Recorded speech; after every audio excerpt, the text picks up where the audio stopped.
Hello, beautifuls. This is Aromie here, and welcome back to Cinderella Phenomenon. So, yesterday's episode was quite impactful, actually. For like 30 minutes, there was a lot going on. We learned a little bit more about Rumpel, that he had a trade in some way, a deal agreement with whoever, a lady that could help the kid, which I'm pretty sure we all know is the witch doctor. Because in the Rumpel story, I believe in Rumpel's story, Rumpelstiltskin was actually the one helping a girl thread gold of some sort. That was one of the fairy tales I didn't really like watch or read about. Same thing with Thumbelina. I didn't really read about that, but you know, it's a fairy tale. Eventually, I will go down the list of fairy tales and read and learn all about them. But for now, we're just gonna learn it through the game, because that's perfect. I settle down on a rock and stare up at the sky. Oh, okay. It comes after. Okay. I knew apologizing was good. I just didn't wonder where was the little shiny thing. I apologized, but Anise did not even understand my apology. And even now, I still cannot bring myself to trust those at the margin. I sigh and find myself speaking aloud. Maybe I am the Ice Princess. But have you seen the beautiful sculptures that can be made from ice, Princess? I turn to see Rumpel walking towards me, a broad grin on his face. Ice always sparkle in the sun. It glistens and stands so proudly where it's been sculpted. But then it melts. I stare at Rumpel blankly. He sighs and shakes his head. I'm sorry that one was particularly bad. It wasn't it. He sits down beside me and his grin falters a little bit. Oh, you're so cute, Rumpel. I have no white lilies to give you this time, my sweet princess, but I will offer anything else you would need for me to apologize for my advice earlier today. I can offer anything. My words, my body. I cut Rumpel off as I'm not in the mood for his usual behavior. You're always like this. All you ever do is flirt. Any meaningful thing you try to say is lost in flattery you constantly give to people. It is shallow. You're right. What?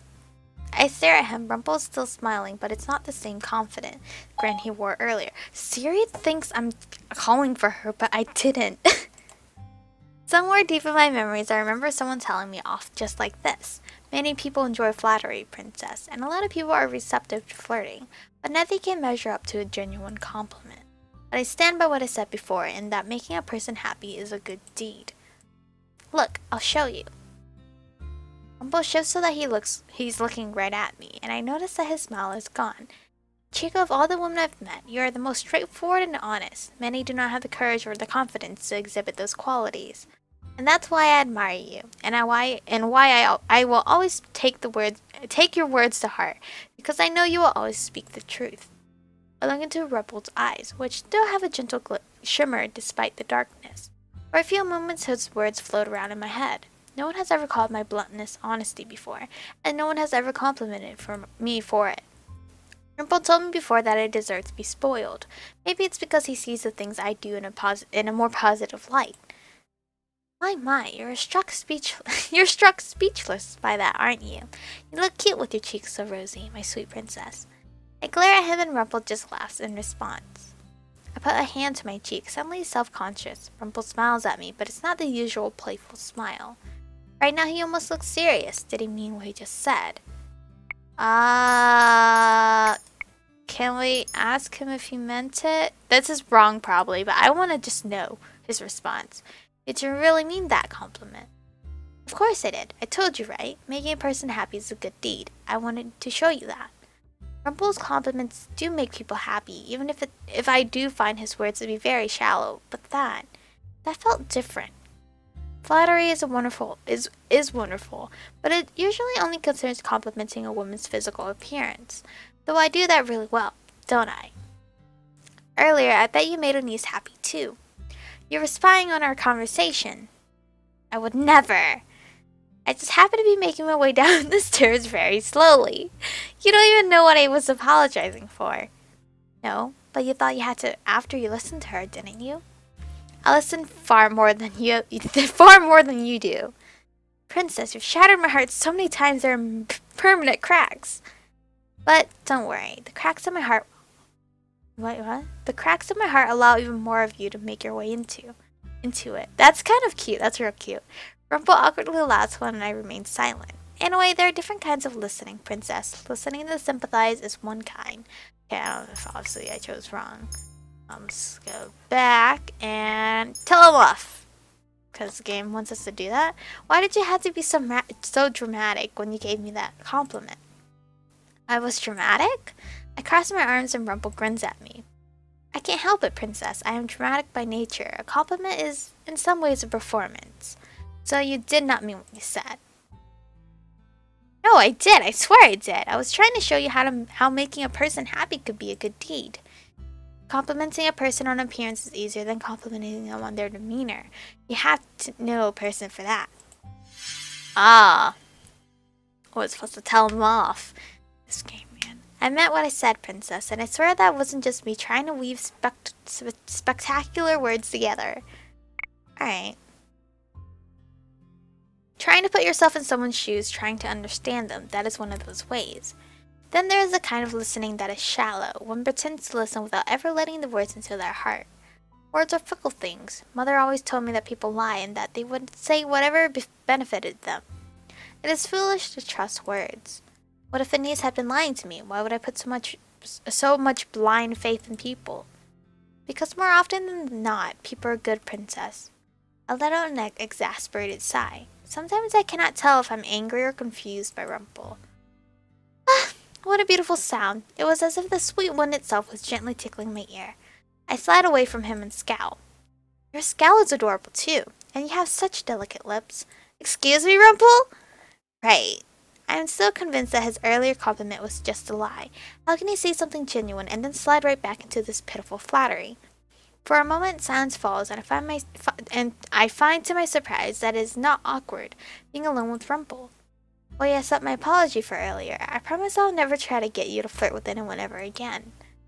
Besides, if you flirted with another man and then grew fond of him, I would be devastated. That would never happen. You didn't let me finish. I was going to say that I would be devastated because that would mean that your heart belongs to someone else, and my heart belongs to no one. I will steal it like the thief in the night. That will also never happen. If not that, then I'll settle with making you smile. At least once, because I'm sure you would shine as brightly as the sun if you smiled. You're unreasonably persistent. Love is a persistent endeavor? Princess. Okay. A man in love stops at nothing to win over the woman that he so adores. Then you must be in love with many women. I stand up. I would appreciate you just complimenting me when you mean it. But princess, I mean every one of my compliments. I have no energy to chastise I don't know, him right now, but at least I no longer have that anger inside from earlier. It's been a long day and I'm going to bed. Would you like company? I didn't mean good night, Rumpel. Good night, Princess Michiko. I make my way back to the tavern, feeling surprisingly light. Still, even if Rumpel's words might make me happier than I care to admit, he's not doing a very good job of helping me with my curse. I might have to do this on my own after all. His will grow over time. The doctor! His chapters are going awfully quick as well. Maybe because the dramatic parts will come in later. What a brilliant day! The sun is shining, the town is full of laughter, and I have my sweet princess here to accompany me. I cannot help but groan at Rumpel's optimism. Because we were both sent out to run errands. Because everyone thinks we make a wonderful couple. Oh, he's blushing, how cute! No, because we're partners. Partners, a couple. It may as well be the same thing. Half of the time Rumpel says some deep things, but then he says things like that. It's like he has two personalities. No, it's not the same thing at all. I take out the list and scour it for the things we need to buy. More than half of it's already crossed out. I glance at the bags Rumpel is carrying. He refuses to let me carry any of them, insisting that it would be impolite to force the load on me. That leaves me with a list duty. This is a lot more laid back than what I have to do at the Marchen. Okay, now we have the general medicine restock for Anis. My area of expertise. Never fear, my sweet princess. I will find everything we need. We already have a list. But Rumpel just hums enthusiastically as we continue on our way, and I am not entirely sure if you heard me or not. We arrive at the little medicine shop in the central plaza. A man exits the front door, coughing so loudly people turn their heads to stare at him. I wait for the man to pass so that I can open the door to the store, but then I notice that Rumpel hasn't budged beside me at all. His eyes do a quick scan of the man before he slowly begins to walk toward him. Sir, you are sick. Eh? What's it to you? Even if I was sick, lad, there's nothing I can do if I don't have any money. Besides, it's not like this will kill me, it's just a cough. How long have you had your cough, sir?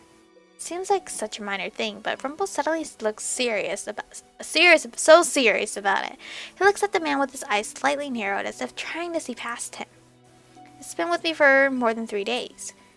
Coughs are pesky things, aren't they? They're usually the last thing to go, but at least they're not as deadly most of the time. Even if you can't buy the medicine, sir, there are other at-home remedies that might help with your cough. Boy, I've already tried to warm tea. My wife's given me enough of that. Water is good for your throat too, sir. Any kind of stream works too. If the cough is riddled with mucus, it'll be easier to expel with steam. When you can't afford the medicine, sometimes the simple things will help you, and coughs stay for a while, so don't fret if you can't get rid of yours immediately. Well, I appreciate that advice. Not exactly what a doctor would tell me, but it'll have to do. The man thanks Rumpel before walking off. I notice Rumpel looking down at the ground, a rather forlorn expression on his face. Is what he said true? About what, princess? About doctors not giving advice about at-home remedies. Most of the doctors don't believe in such things. They always think that medicines work better than at-home or herbal remedies. Psh! Living with my Asian dad? He is the one that was like, no, we're not going to the doctors. I don't know if it's with every parent or mostly Asian parents, because no lie, my dad will literally try to save every penny, which is fine because then I grew up to appreciate money that way. He would tell us that there was no way in hell we would go to the doctor's office. If we were sick, we were to drink medicine, or we would do drink some random Asian stuff that I don't know the words for, and I don't know what they all do, but you know, oh, it's good for your skin, it's good for your, yeah, okay, Dad, okay, it's good for your eyesight, Dad, I had glasses, Dad, it didn't help me, but you know, some things did help. With like my dad's crazy remedies and crap, those things worked when we didn't have money to go to the doctor's office, or like we didn't want to spend money on medicine. So my dad would get all this random Asian stuff and give it to my brother and I, and we would drink it. I mean, sometimes it would work, and sometimes I just think it's just like bullcrap talk. But you know, I'm still alive, so good job, Dad. The medicines do help, but sometimes they aren't necessary. Yet you just gave him advice. Not everyone can afford medicine. Being a doctor means helping people, not taking advantage of their sickness to steal their money.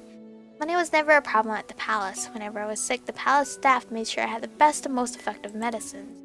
Do you remember what you were like as a doctor? I wanted to help everyone that showed up at my doorstep. Sometimes I couldn't, and it frustrated me. I prescribed medicines when necessary, gave advice other times, and when they were dire, I performed small operations. Sorry, hiccup. He does seem a lot more serious when he's talking about health. Rumpel was silent for a few moments before his eyes light up once again. Anyway, shall we go stock up on her medicine? I thought you said medicine wasn't always helpful. Because it's not. But I also know that Anise uses mostly herbs, and that she tries to handle things without too much medication. She's quite capable. We enter the shop, and in no time, Rumpel spots the items on our list. Oh look, it's an owl. What's in there? What kind of bird is that? We use the rest of our money to buy the medicine and remedies that we need, and then we begin to head back to the tavern. Why was there cake mix? Did you guys see that? There was like cake mix right here. What? Are these medicines? Iox? I don't know, but there's cake mix. On the way there, Rumpel strikes up a conversation again. So, princess, have you given any thought to what I said before? About what?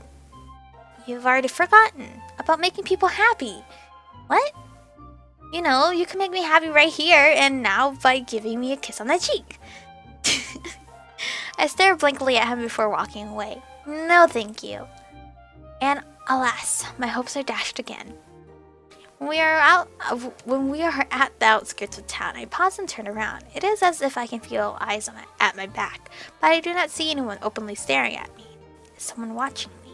Suddenly I feel warmth in my hand, and fingers interlace through mine. Rumpel pulls me a little closer, his expression oddly gentle. Don't worry, my sweet princess, you're safe with me. Oh, you're so cute! Oh, stop! Suddenly his face is a lot closer to mine, and I can see his features more closely. It is like the night in the forest, except his face is not marred by the same shadows. There is caution in his eyes, but it's not directed at me. Did you see someone following you? No, I just thought I felt someone looking at me. Better to stay together then. We began walking again. The two of us began to head back to the market. Rumpel has all the bags in one hand now. He hums a little bit as we walk. It is remarkably peaceful, so much so that I don't even mind him holding my hand. It suddenly feels a lot safer. I am so lost in reverie that I do not even notice when we turn and go in the opposite direction. This is not the way back to the market. On the contrary, it's just a more scenic path. Don't you like the forest, princess? The shafts of light coming in through the canopies, the soft blades of grass that tickle your ankles. Oh, he's so cute. It is such a romantic place. Stop walking. I don't want to stop walking. I want to keep walking. I just want to see. Oh, what did she say? I didn't read what she said. It is picturesque, isn't it, princess? It is, but this still does not lead back to the market. No, but I figure taking this detour is safer. If someone is watching you, they're less likely to follow us straight to the market. Safer? But it's just the two of us.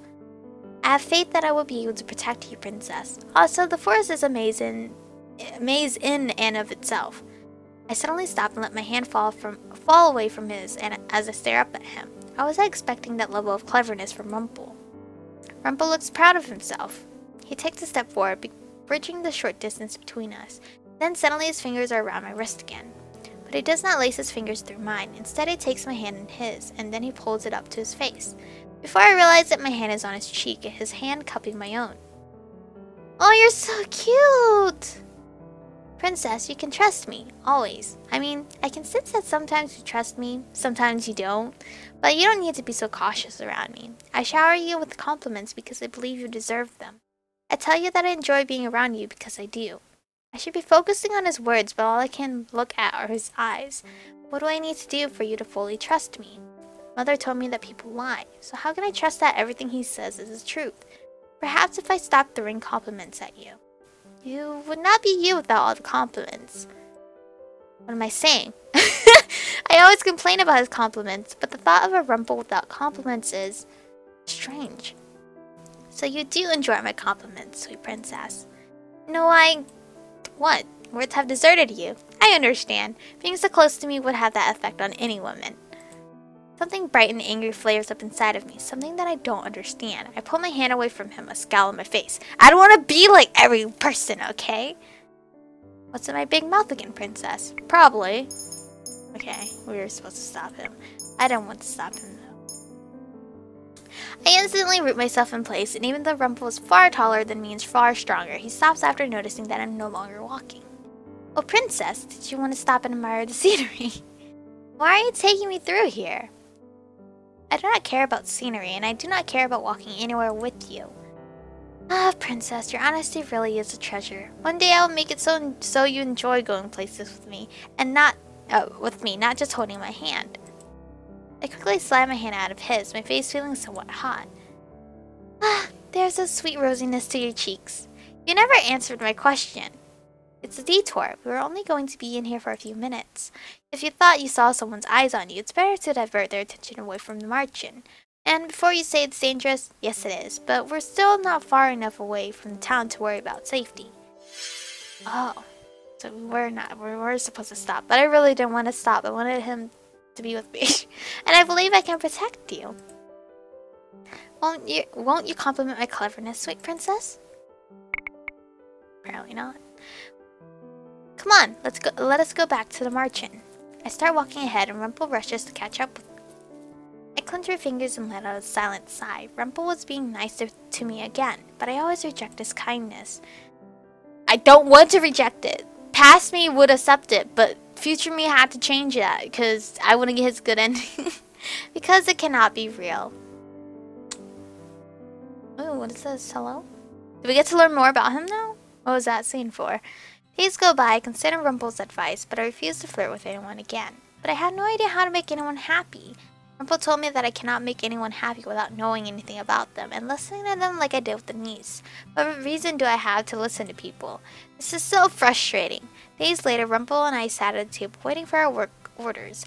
Rumpel was on the verge of conversation when we suddenly hear Parfait speaking in the doorway. Rumpel picks up on the words before I do and rushes over to the front door. He looks almost nervous. Who is at the front door? I excuse myself briefly, telling Anise that I will be back. I make my way over to the front door, and there I see 3 people in conversation. There is Rumpel and Parfait and a very pale man. The pale man looks like death itself, like he might just kneel over. I can help him. Rumpel. He needs help. He can stay in my room instead. I can't even restock the medicines on my own. On my own if need, so please let me help him. There's a desperation in Rumpel's eyes that I have never seen before. He looks at Parfait pleadingly, all the while holding the man by the shoulder to steady him. What is happening? Oh, Princess, this man heard about Rumpel through one of the men at the tavern. He's sick and doesn't have a lot of money to pay for treatment. He came here seeking Rumpel. He must have been able to find this place because he was cursed. He even had the money to pay. Shh! Right now, let's not worry about the money. The man is about to die. Rumpel turns to me with a frown on his face. I have never seen him look at me so sternly. Princess, you remember what I told you before? He was insistent that a doctor's #1 priority was to help their patient regardless of their monetary situation. Take him to your room then, Rumpel. I will have Anise assist you if she's willing. No, Anise does not need to worry herself. I think she'd want to help you. The two cut their discussion short when the man starts coughing, a terrible hacking cough that paralyzes him. Rumpel steadies him and then he begins to slowly move him towards his room. Don't worry, Princess, he'll be fine. What? I can see the worry in your face. Rumpel will be fine. Why would I worry about Rumpel? Because it's not like you to worry about someone you don't know at all. He looks so alarmed. I have never seen Rumpel look like that before. It's not like him. Rumpel knows what he's doing. I'll have someone else assist you with serving today, so no worries. Parfait comes through on her promise. When I go back to the bar, both Anise and Rumpel are gone. Karma, or Miss Karma, is there instead, looking disgruntled. Waltz would be better at this. Why do I have to help? Because Waltz is busy doing his puppet shows, and Rumpel is helping a sick man. Oh, well, I guess there's nothing to do about this then, other than enjoy it. He flips his hair and he smiles brilliantly. I will attract all of the customers today. Perhaps we should have a competition, Princess. Compete with yourself. I'm not really in the mood for karma right now. Then I shall definitely compete with myself, because challenging yourself is important. Karma picks up waiting tables fairly easily. I notice that he speaks very fondly to the girls, but they're not as receptive as they are with Rumpel. Many times they ask Karma where Rumpel is, and he seems agitated. When he tells them that Rumpel is busy, they seem just as irritated. Once our break starts, I meet Karma at the bar. He looks depressed. I guess if you and Rumpel competed to woo girls, he would win. Darling, if I were to shed my disguise right here and now, I would be the clear victor. Since without this disguise, women will flock to me. It is rather uncomfortable to have every woman in Angeli fall in love with you. You look like you're judging me, Princess. Because I am. If only you understood my plight. Claude, we do understand. You just don't remember it. Karma and Rumpel may speak similarly, but they are still so different. Karma is the type to complain. Rumpel never complains. He's overworking himself for someone else, just like he went out of his way to apologize to me many times. My heart sinks a little as I think of him, and Anise helping out the sick man. Rumpel did not even want Anise going up there, so he probably wouldn't want me up there either. Should we go to Rumpel's room? No, they're probably gonna be like, no, don't do that, but I'm gonna do it anyway. I could try to go visit him, or I could go back to my room. Visit him. Again, I need to delete these things, but I never do. Delete. Oh, is this the last section of Rumpel? Cause I'm at Cloud. Oh, it is. Go to Rumpel's room. I think I'll go check on him. Check on Rumpel? I hadn't realized I was speaking aloud. I look at Karma, who furrows his eyebrows at me slightly. I honestly don't know how you can stand him as a partner. Why do you dislike Rumpel so much? A lot of things, Princess, but that fight is between us and doesn't involve you. Then do not involve me. You have no need to comment on us being partners. Karma looks at me wide-eyed and a little shocked. Then a sort of knowing comes into his eyes and he smiles, just a little bit. Yes, I think you should go visit him, because otherwise you wouldn't be able to get him off your mind, would you? No! Thanks, Claude. he laughs a little before picking up his tray and rushing off to continue his shift. I slowly make my way upstairs, my feet feeling heavy. For some reason, I feel like Karma was right. I make my way over to what I think is Rumpel's door. The door is slightly ajar and I hear hushed voices on the other side. Those voices definitely belong to Anise and Rumpel. I slowly push the door open and quietly step inside. Rumpel and Anise are standing over the man who is covered in blankets and coughing. A series of bottles sit on the table close by. None of the herbal remedies are working. We need a medicine for this. Sorry, I don't have any more money to offer, Rumpel. Anise, please don't sound so sad. You've already tried helping as much as you possibly can. It's my fault for promising to buy the medicine that we need. I glance at the table where a list is sitting. Beautifully cursive handwriting details everything that the patient needs. Everything is circled, except for some medicines at the very bottom that has a star next to it. It's at Rumpel's handwriting. Suddenly the two of them turn. They both look shocked to see me. Princess, what are you doing here? I came to see how you were doing. Princess, I'm fine, but... He glances down at the man on the bed and he sighs out a little bit. We have given him what we can, but the only medicine that we need is something we can't afford. Even with the money I'm getting from Lady Parfait, it isn't enough. I walk into the room and glance at the list. I look over at the total for the medicine, then at the coins on the table that I hadn't noticed before. Did Rumpel use all of his money for the stranger? What will happen if you do not get this medicine? Without this, the infection will spread and he goes silent as the man starts coughing again. I can read the answer in his eyes. Even if he won't say it, the man could be in terrible danger. He could even die. Rumpel looks defeated. He does not look like himself at all. I glance at the coins again, then at the list. Without a second thought, I grab both the list and the coins. Princess, what are you— I'm stealing from you! That's what I'm doing. I'll be back. I leave the room, and even with Anise and Rumpel protesting behind me, I make my way to my room, where I pick up the bag of coins that the king gave me when I went to the palace on the day I was cursed. Yes, I knew it. I was like, she still has that money. Then I head for the door. I immediately head for the medicine store that we always frequent. I count out the coins that I need to buy the medicine. This will take all of my money, but it wasn't as if I was going to use it for something else. I rush back to the merchant with the medicine in a little bag, hoping that this is the one that Rumpel needs, because I don't think refunds are in this time. It is dark by the time I get back to the merchant. I make my way to Rumpel's room again and notice that he's sitting on a stool beside the patient's bed, looking at him forlornly. When I enter the room, his eyes go wide. He seems even more surprised when I hand him the bag. Princess, is this... He opens the bag and lets a little vial roll onto his hand. Oh, it's so pretty!